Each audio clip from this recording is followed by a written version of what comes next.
Hey, this is Sky. Welcome to my YouTube channel. It's bright and early daily discipline. Mind, body, and soul. This is how we get through. It's Sunday morning. I got my little soft music going. I got some incense burning. You know what we're about to get into. Let's do it.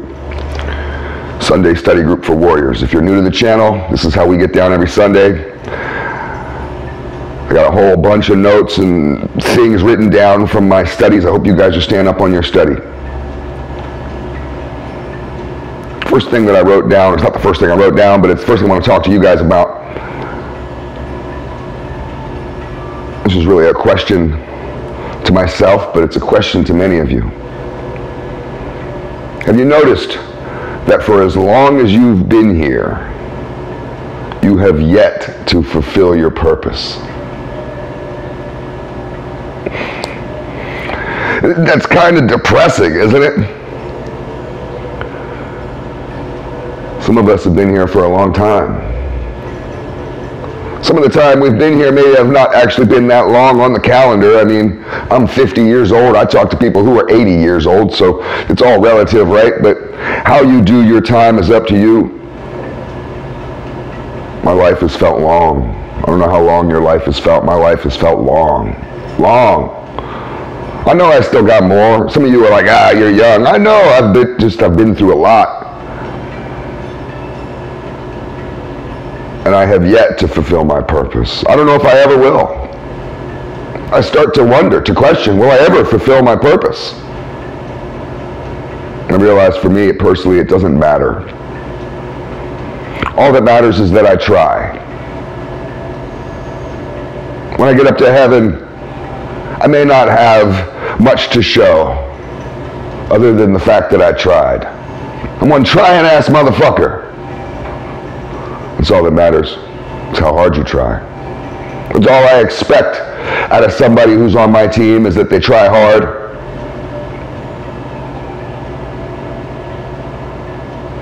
The next one is show people the way.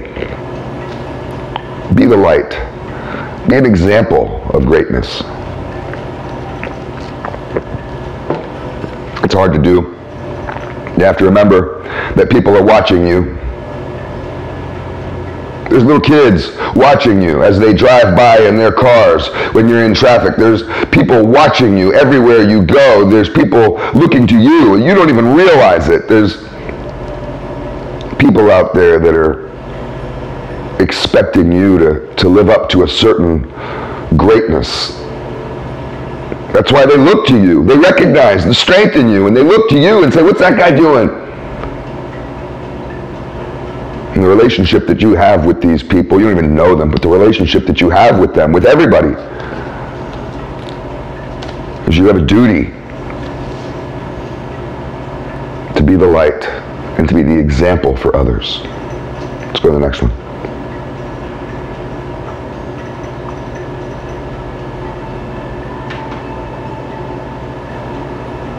See, I'm trying to figure out how to say this.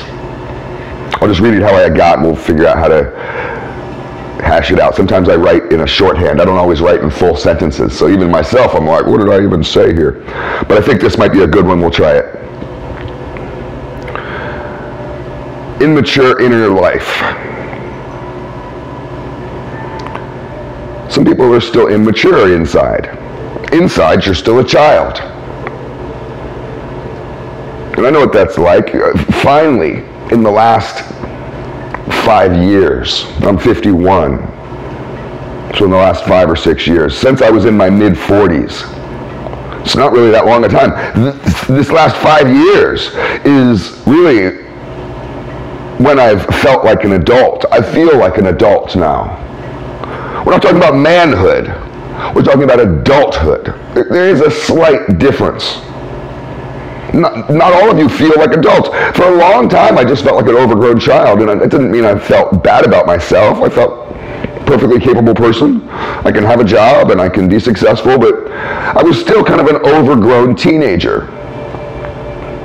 Maybe it's just that I hadn't changed much. Maybe it's just that I wasn't connecting with myself, and I think that's really where it is I wasn't building a solid connection to all aspects of mind, body, and soul, particularly with my soul. If you find that you're still immature, you need to connect with yourself spiritually. Spirituality matures you, makes you wiser. So let's stay on this theme for a second with childhood, with being a child inside, this childlike mind. Because as long as you're a child inside, you're nothing but a slave. Children are slaves. I had no say. No one was asking me, well, what do you want for dinner? No one's asking me, what school do you want to go to? No one's asking me, what clothes you want to buy? No one's asking me as a kid, where do you want to live? No one's asking me anything. You go along for the ride. I had no say as a kid, no input. I was purely just along for the ride, dragged along. Wherever my mother wanted to go, I'm being dragged along. Whatever she wants to do, I'm being dragged along. Whatever she wants for me, I just have to be like, okay, I guess I have to accept it. You're going to a new school now. You're eating this for dinner. You're wearing that. You're going to bed at this time. You're waking up at this time. You're doing everything I say.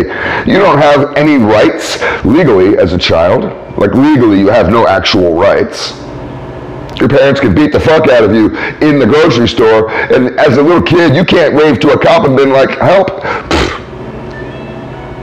Maybe nowadays in certain liberal areas, that's getting different, but you see some old lady whipping her kid. I've seen that in Walmart. Some lady whipping her kid, and you just laugh, walk by and laugh. Now, if somebody was doing that to me, a grown man, that would be crazy. As an adult, you have rights. Can't nobody come up and just start slapping you around.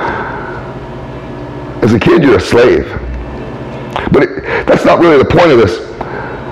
As long as you're a child inside, you're nothing but a slave. It's really speaking to how you act, how you think. See, a slave mentality, slaves, like children, speak, understand, and think like slaves. They think like people who have been captured. They think like victims, like weaklings. You want to think as a man, speak as a man, understand the world as a man. You may be still looking through a filter of a slave, and that's why you have a lot of problem. What's holding you back from greatness? It's how you look at the world. Put away those childish views. Start to learn how to speak like an adult. Start to learn how to understand things like an adult. Stop reacting to things. Start responding to things. Start using the tools that you have. You may be smarter than you realize. Always dependent upon others like a child. Learn how to think like an adult. This will change your life. Let's go to the next one. You ever said this? That's just how I am. I say that when I'm trying to cop out, when I don't want to change. Of course, it's not a cop-out that I use to intentionally be lazy or to hurt myself. It's one of those things you say when you kind of don't want to rise to the occasion. Well, this is just how I am. It's kind of like saying, tolerate my weaknesses. Accept me for who I am. That's just me. That's just the way I am. What I realize this for myself is the way I am isn't working. It's not working. The way I am isn't getting me anywhere. I've been doing this for years, and I've been going nowhere. Maybe I need to try something else. This defense that I use of, well, that's just how I am, that all that does is throw up a wall, and it keeps me from being open-minded. I need to be more open. Stay open to all unknown possibilities. Use that as a mantra. Write that down. I am open to all unknown possibilities. And add to it. Here's what you add to it. You'll say, I am open to all unknown possibilities. And what that does is that creates a certain amount of magic around you. But you want to say to yourself, keep in mind that I am willing. to take risks and chances. I'm willing to take risks and chances. Trust me, everything will be okay. Let's go to the next one. Now, this is a question for some of you out there. I'm going to get my knife out and poke a few of you. Why don't you like other people? And why don't other people like you? Huh? Why don't you like people? And why don't people like you? Are you just not likable? Are you a jerk? Were you not socialized properly as a kid? That is possible. That's the way it was for me. I had to ask myself this. Why don't I really have a lot of friends? Why don't I like people? I can't stand people, most people. I really don't like a lot of people. I've often felt like I identify with demons more than angels. I can easily get disgusted, have a high level of disgust in general. I find myself disgusted with the world often. But it's a double-edged sword that bites me back. With my disgust for the world, I've turned around and found myself isolated. Let's go to the next one.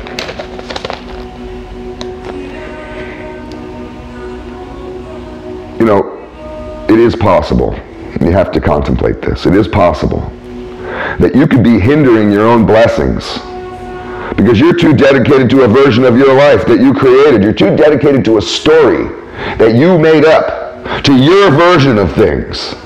You might have to release, to let go. Let go to the universe and say, I'm just a pawn on this chessboard. Some of you get it, some of you don't. I liked this one. I could spend an hour just on this. Killing old ways of thinking is not killing a part of you, and it is not worth defending. Old ways of thinking are a faulty system. Our thinking, our systems, they're not really us. Your thinking is not really you. It's a learned pattern that you go through.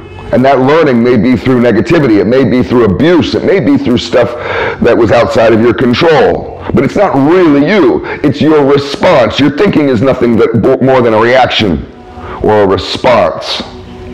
And you've been trained into a certain system of how to think. You may be thinking in a way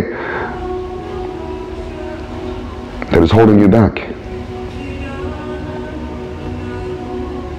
You have to let go of who you used to be. It's not worth defending. The old you is not worth defending. Let him go, let him go, let him go. Many people have a comfort zone of weakness. This is the next one. Learn to be comfortable with change. Learn to be more comfortable on the journey than you are at the rest areas. Look forward to the travel, not to the rest. Look forward to the struggle when you can live in the struggle.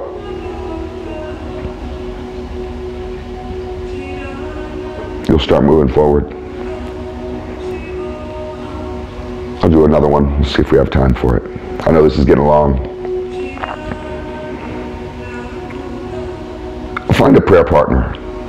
And I use that word prayer partner loosely. A prayer partner is a term in the church, and it really just means having somebody to pray with, to kind of get down with Bible lessons with. But I'm not really using it like that because I'm not a big religious person.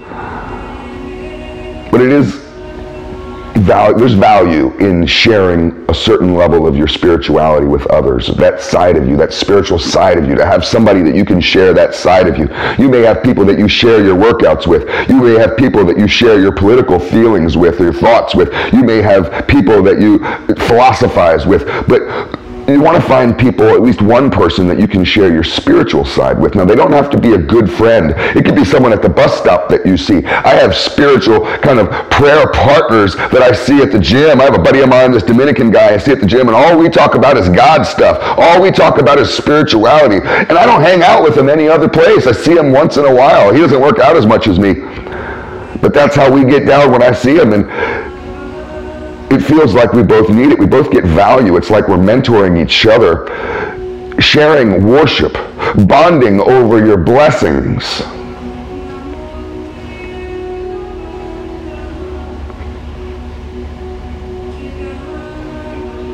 Interdependency